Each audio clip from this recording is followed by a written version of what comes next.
ilmaha marka waxaan rabaa caruurtana inaan iraahdo hooyo waxbarashadu waa noloshaada mustaqbalkeeda waana midka gacantaada ku jira cid kale kuma hayso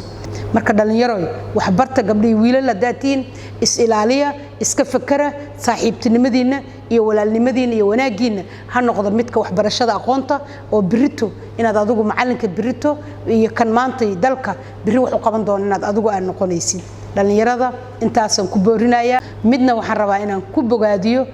bahda wax barashada runtii wasaaradda wax barashada waxaan ka codsanaynaa agaadsinka wax barashada gobolka Banaadir maanta lugiisu ku taagan yahay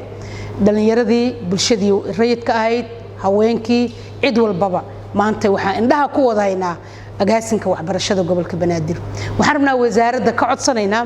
wax allaala waxa statuskay xaq u leeyihiin in anaga waxeena gobolka Banaadir loo siiyo lagu ilaaliyo waxaan rabnaa imtixaanka dugsiga sare